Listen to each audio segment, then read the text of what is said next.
Hello, and welcome to Mr.Flamingo Reviews, where today I will be reviewing Hey, this is nice. Rush Hour 2. Starring Jackie Chan and Chris Tucker, Rush Hour 2 sees the return of Detective James Carter and Detective Lee, as their goal is now to take down the triad in Japan, ran by Ricky Tan.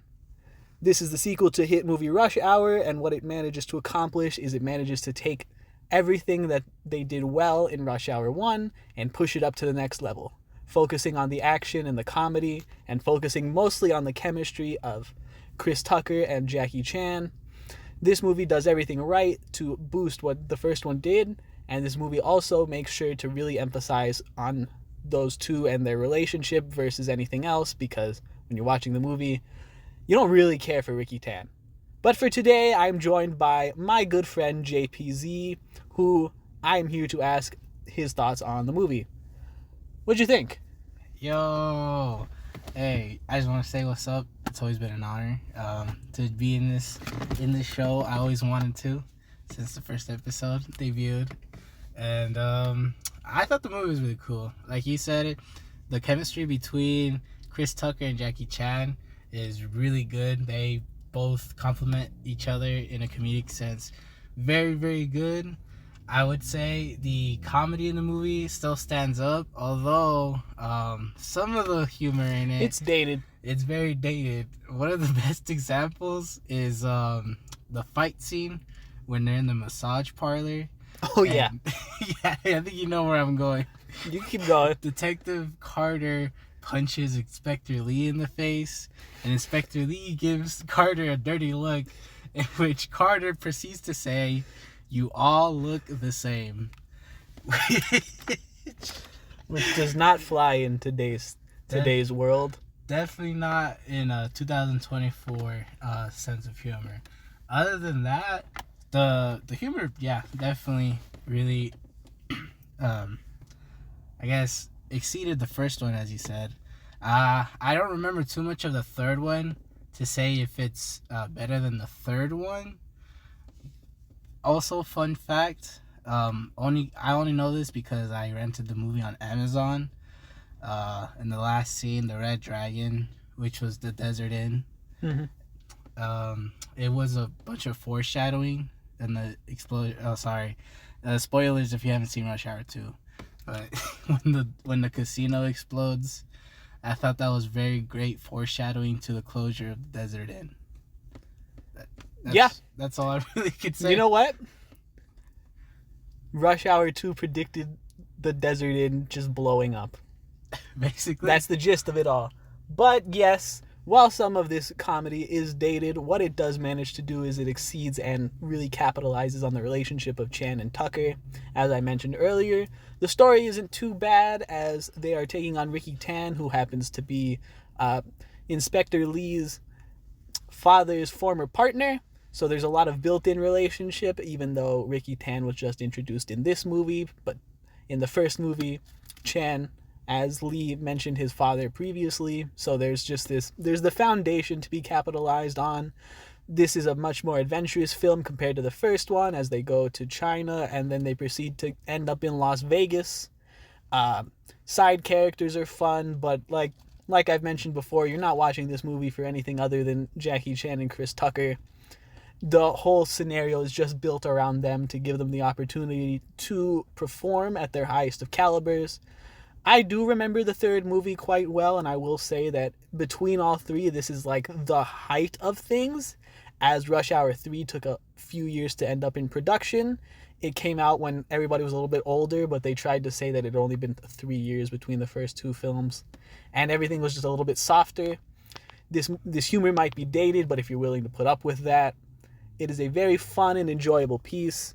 Do you have any gripes with the film, to be fair? Do you have any just like, did you think the pacing was off? What did you think? Actually, no, I thought it was really good in terms of pacing.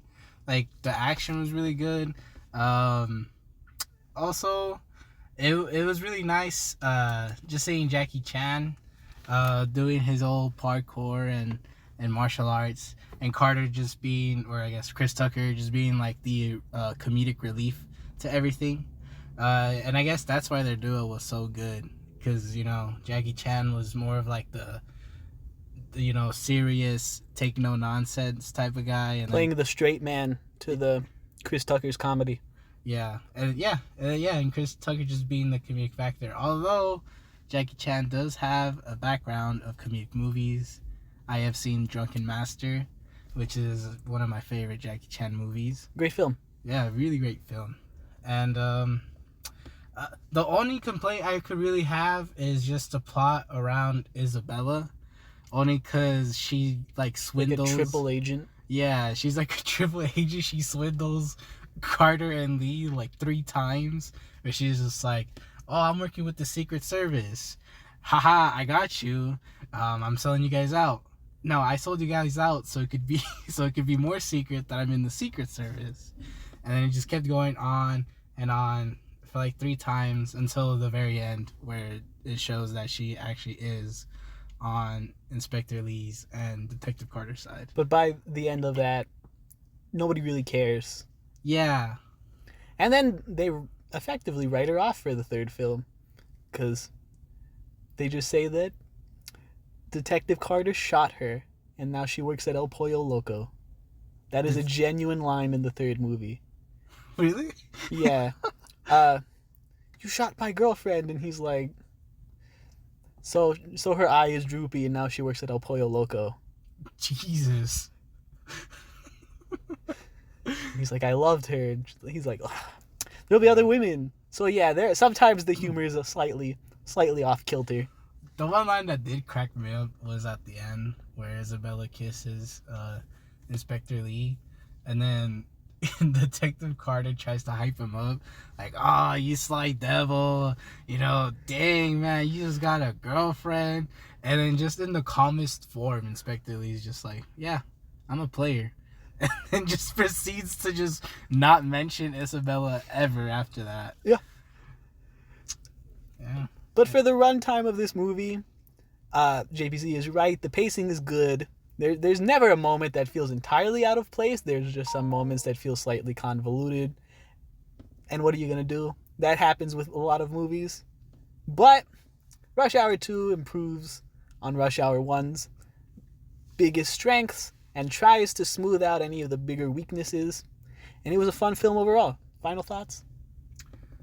The end scene credits were actually, honestly, the highlights. You know, that legendary line of, man, he's not going to be in Rush Hour 3. And that's all it. Rush Hour 2 has always been a classic in my books. So I'm really happy to talk about it now. Yep. Outside of dated humor, if you can look past that, classic comedy, good chemistry, fun film overall. Thank you. Where is he? Who got killed, man? Connor! Who died, Lee? You! Detective, you? Not you! You! Who? You! Who? Do you understand the words that are coming out from my mouth? Don't nobody understand the words that are coming out of your mouth, man.